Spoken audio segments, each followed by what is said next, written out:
Assalamualaikum warahmatullahi wabarakatuh. Jangan lupa tonton terus Hi Guys Official, subscribe, like, share, and comment. Berkah selalu. Assalamualaikum warahmatullahi wabarakatuh.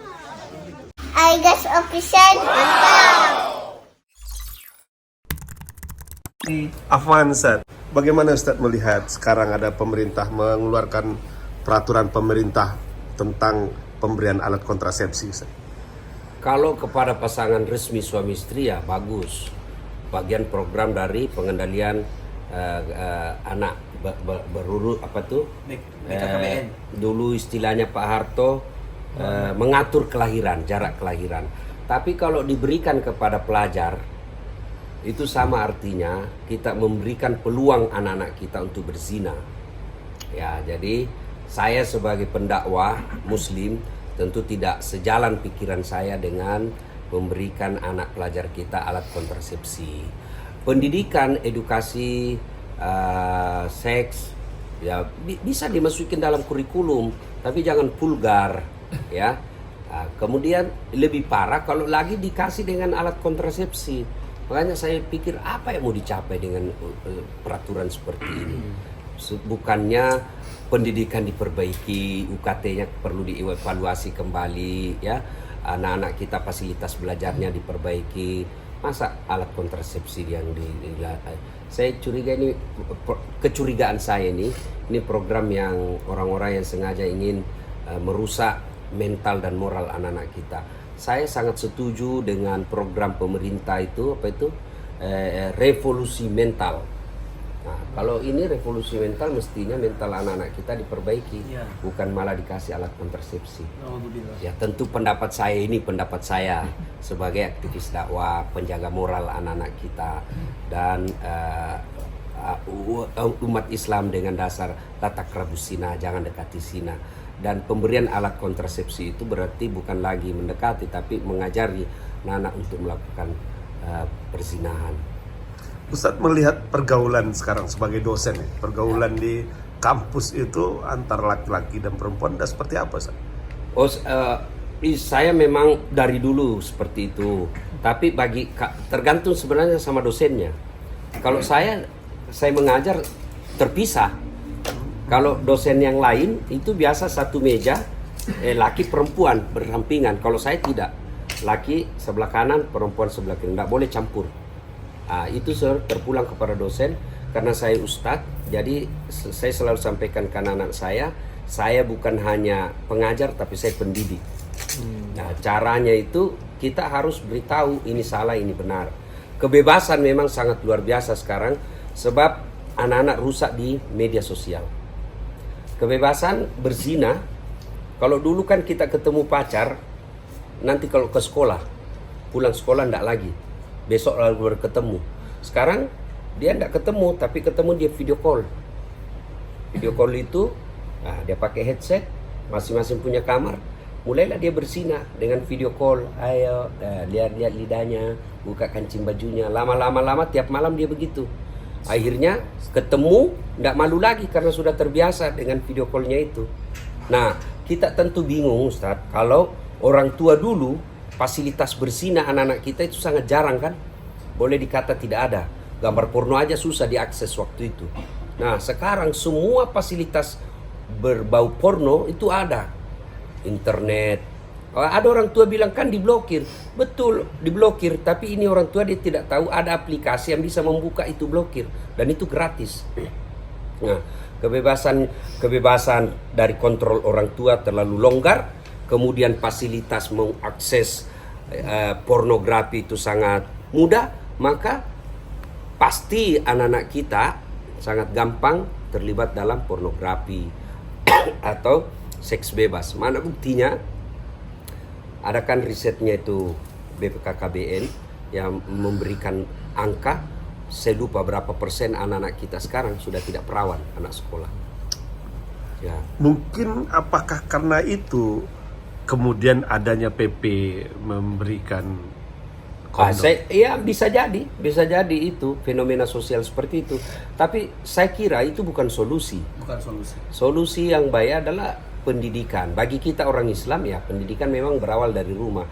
Itulah solusinya pesantren. Itulah solusinya pesantren. Yang orang bule, orang modern mengedukasi menjadi boarding school. Pesantren. Sekarang kan sudah terwujud PP-nya nih di Ya. ujung-ujung kekuasaan hari ini. Ya. Apa yang mesti harus dilakukan dengan PP itu? Karena kan sudah diteken. Saya ini kan bukan wakil rakyat. Paling saya bisa sampaikan di mimbar. Tapi ya anjing menggonggong kepilat tetap berlalu. Karena kita tidak punya kewenangan. Kita hanya bisa ngomong. Paling tidak kita suarakan. Kemudian anggota DPR kita sampaikan. Tapi selama mereka tidak percaya akhirat, tidak ada gunanya, ya kan? Nasihat itu hanya berlaku bagi orang percaya akhirat. Nah, kalau mereka tidak percaya akhirat, apa gunanya diberitahukan? Tidak ada gunanya. Bagi kita aktivis dakwah tetap suarakan. Ya. Jadi semua ustadz-ustadz harus menyuarakan Harus menyuarakan ya. Kita tentu berharap anggota DPR menyuarakan untuk dibatalkan atau untuk ya dibatalkan. Saya sering Ustadz melakukan ya wawancara di setiap Indomaret, Alfamart, itu di kampung-kampung pun itu mereka sudah menyediakan. Yang dulu hanya ada di kota besar, Indomaret kan masuk ke desa-desa, tingkat desa bukan kecamatan, tingkat desa sudah ada dan mereka menjual itu. Saya setiap saya lihat dan mereka jualnya itu kan dekat kasir. Yang memang terbuka, gampang dilihat. Dan selalu saya tanya, Dek, selama kau tugas di sini, pembelinya ini rata-rata anak SMA, anak kuliah, bukan suami istri. Itu. Dan mereka ini pemasarnya juga dia tahu di mana dia tempat, misalnya ada tempat hiburan malam. Di situ paling saya kan biasa tanya, yang mana lebih rame ini atau yang ini, jualan makanan, misalnya makanan ringan atau ini alat kontrasepsi. Ini katanya lebih laris, apalagi kalau malam minggu. Nah, ini yang para pendidik, para pengambil kebijakan mesti memikirkan. Dia mungkin mereka aman-aman saja karena dia belum merasakan itu keluarganya yang jadi korban nanti. Ya, seperti itu yang banyak terjadi. Kemudian tempat-tempat kampus, tempat-tempat kontrakan, dan memang jualnya sangat vulgar. Saya bilang, mereka tidak malu, tidak kelihatan. Dia bilang, tidak sekarang karena Ustaz pakai masker. Pakai masker dan apa itu yang tutup kepala? Kepluk ya. Sudah.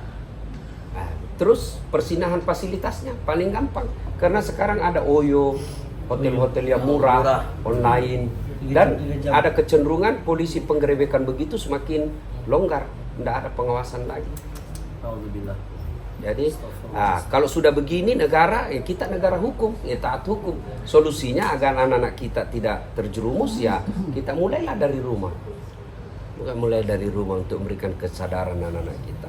Kalau perempuan sih, kalau kita punya keluarga perempuan dan sudah ada yang suka, kasih nikah cepat. Iya. Ini apakah berkaitan dengan revisi undang-undang dahulu yang kaitan dengan pergaulan, bahwa jika terjadi hubungan suka sama suka itu tidak boleh dikasuskan.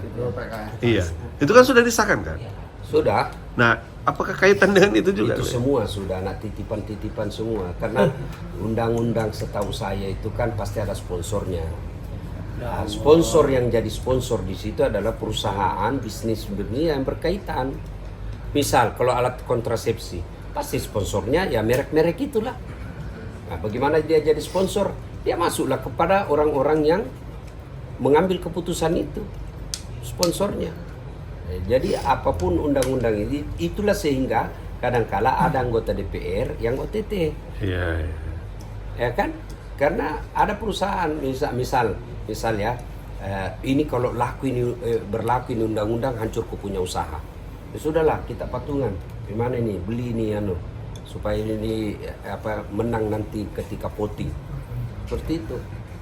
Ya, itu juga sehingga saya selalu berpikir kita orang baik ini tidak boleh anti politik.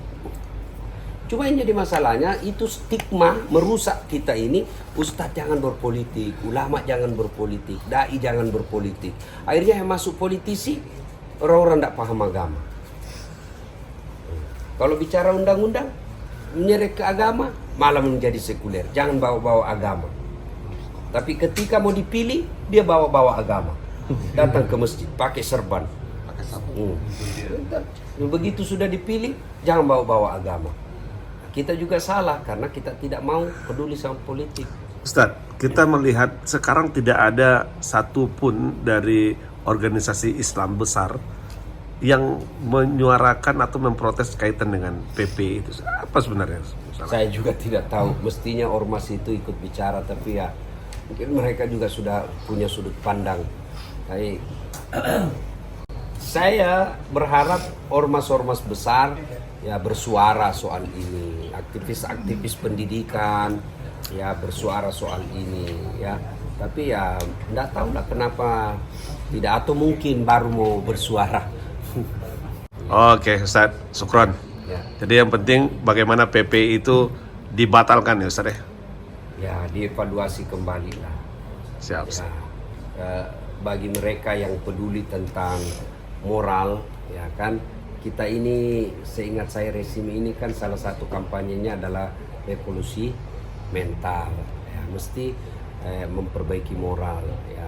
Mudah-mudahan orang-orang yang masih peduli dengan perkembangan moral ya, bisa bersuara tentang hal ini.